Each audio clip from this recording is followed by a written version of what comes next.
Nous sommes très heureux de vous retrouver sur la panafricaine Medi 1. Soyez les bienvenus dans l'invité de la rédaction.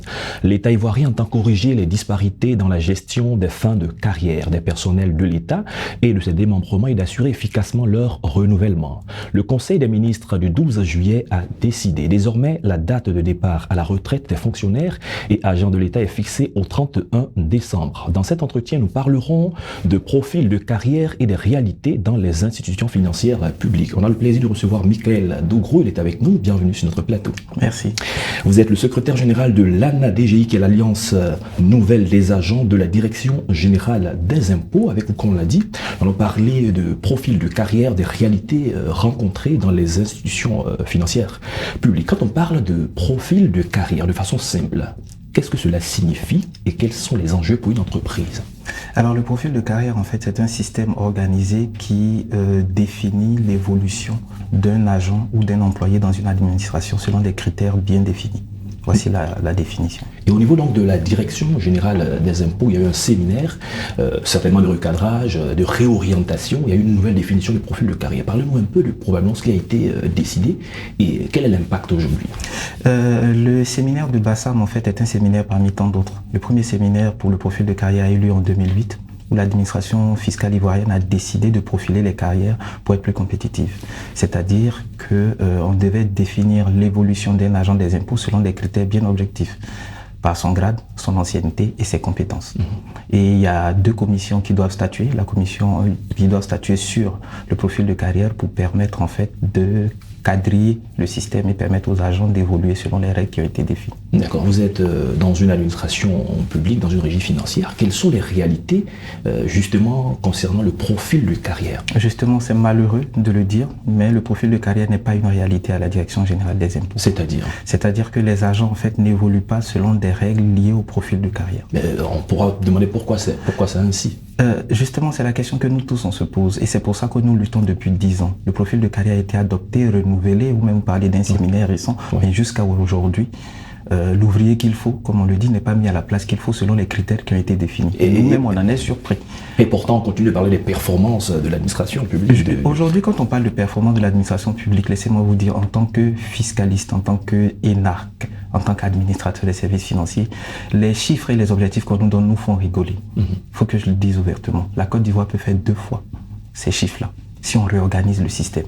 Regardez, nous avons 31 régions en Côte d'Ivoire. À la Direction Générale des Impôts, on a 24 directions régionales. C'est-à-dire on ne maille pas bien tout le territoire. Quand vous prenez des activités comme le secteur de l'hôtellerie, il y a 2 ans de cela, le ministère du Tourisme déclarait 15 000 hôtels. Dans notre fichier, on avait 2404 hôtels.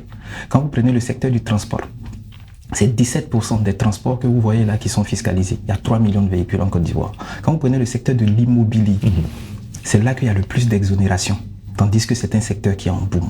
Donc quand vous êtes fiscaliste, que vous regardez ça de loin, vous riez en fait, parce que vous dites on peut faire mieux si on est mieux structuré, mieux organisé. Si on met l'ouvrier qu'il faut à la place qu'il faut dans une administration technique, on peut faire mieux. Et c'est pour ça que nous nous battons pour l'application du profil de carrière, pour plus de moyens à la Direction Générale des Impôts, pour qu'on permette à l'État de Côte d'Ivoire d'avoir plus de moyens et de mettre tous les Ivoiriens en fait à l'aise. D'accord, en termes de propositions concrètes par rapport à cette structuration, pour ceux qui nous écoutent, qui ne nous comprennent pas, de quoi il s'agit concrètement ? Il s'agit de réorganiser la Direction Générale des Impôts et de l'adapter aux normes actuelles.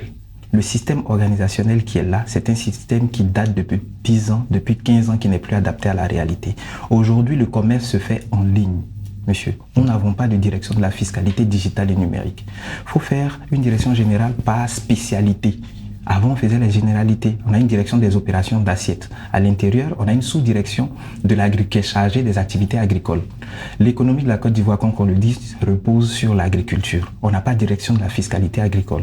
Je ne sais pas si vous comprenez. C'est tout ça qu'on veut voir être reformé. Il faut spécialiser les gens, il faut créer plus de postes, plus de fonctions pour permettre de bien mailler toutes les activités et de bien faire les impositions pour qu'on puisse gagner plus d'argent. Lors de la rencontre de mise en place de votre alliance, vous avez, dans une interview accordée à des journalistes, parlé d'un système de parrainage, le terme qui existe certainement dans beaucoup d'administrations, dans la vôtre. Un parrainage, que si vous n'avez pas un parrain, vous avez du mal à pouvoir évoluer. Parlez-nous brièvement de cette réalité-là. Justement, c'est une réalité à la Direction Générale des Impôts, c'est pour ça que les gens veulent que les postes soient profilés. Aujourd'hui, à la DGI, vous avez des personnes qui ont 20 ans, 25 ans d'ancienneté qui ne sont pas promues.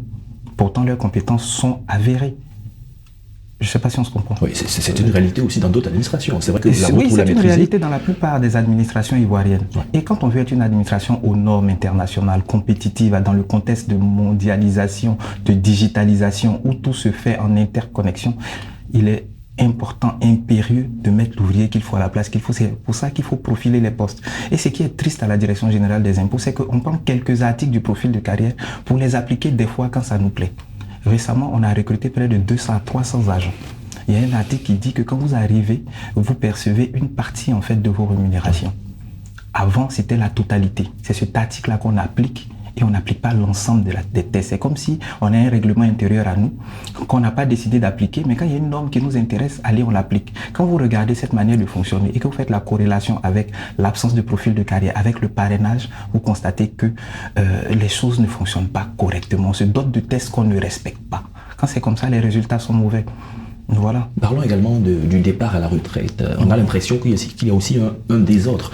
Dans certaines administrations, beaucoup de personnes doivent faire valoir leur droit à la retraite. Bien des fois, elles sont rappelées pour leurs compétences. Et on a l'impression qu'il y a des postes qui restent souvent vacants. Parlez-nous aussi de cette situation. Justement.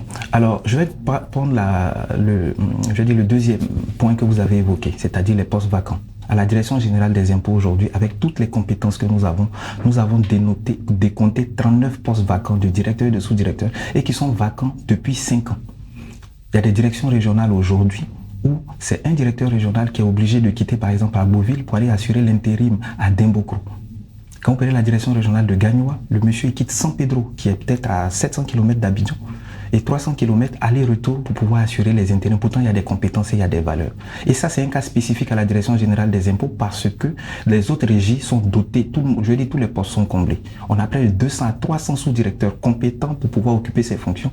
Et aujourd'hui, il se trouve que ces postes sont encore vacants.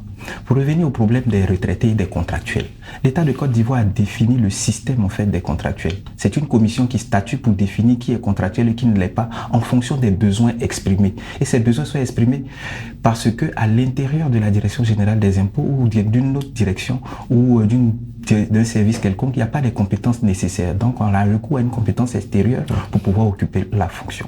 À la Direction générale des impôts, dans une autre administration, ce qui doit pouvoir se passer, c'est qu'on doit rechercher à l'intérieur de ces administrations-là les compétences nécessaires pour pouvoir occuper les fonctions.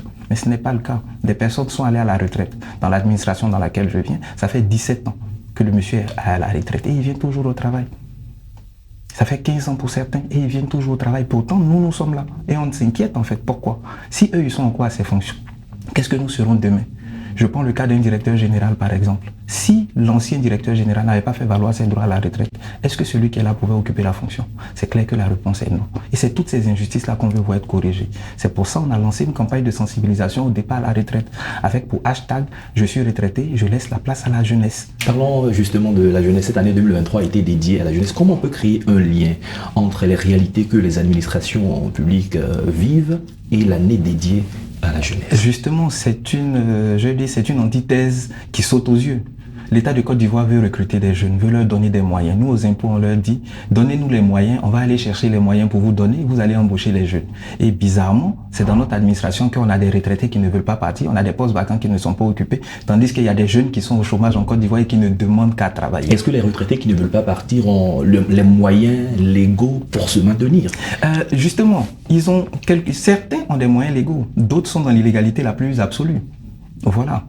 Quand on négocie avec l'administration publique pour pouvoir avoir 2 ans, c'est réglementaire. La loi dit que tu peux demander 2 ans et l'administration peut te donner. Mais ça a une histoire, ces 2 ans-là. Ces 2 ans-là, on les donne en fait, ou bien l'État permet que cela se fasse quand il n'y a pas les compétences nécessaires à l'intérieur de la direction pour occuper la fonction. Je prends mon administration, on est 7000. Prenez un poste de digitalisation, par exemple un logiciel qui date depuis 15 ans qu'on appelle Aster. Pensez-vous aujourd'hui qu'avec la digitalisation du monde, on ne peut pas trouver des jeunes de 20, 21 ans qui soient capables de pouvoir piloter un logiciel pareil? Voilà des exemples précis qu'il faut pouvoir, traiter. Avec la nouvelle mesure prise par l'État de la mise à la retraite jusqu'au 31 décembre, comment l'État peut-il mettre en application vraiment cette mesure? Parce que les mesures sont prises, parfois elles ne sont pas appliquées. Non, cette mesure, elle sera appliquée. Pourquoi? Parce que la fonction publique dispose d'un logiciel qui gère toutes les retraites. Le problème au niveau des retraites, c'est pas au niveau de la fonction publique en général. Seulement les 2 ans que les gens octroient. Le problème, c'est à l'intérieur des administrations financières elles-mêmes. Okay. Voilà, c'est là que le problème se trouve. Sinon, ces personnes-là, en majorité, sont radiées déjà de la fonction publique.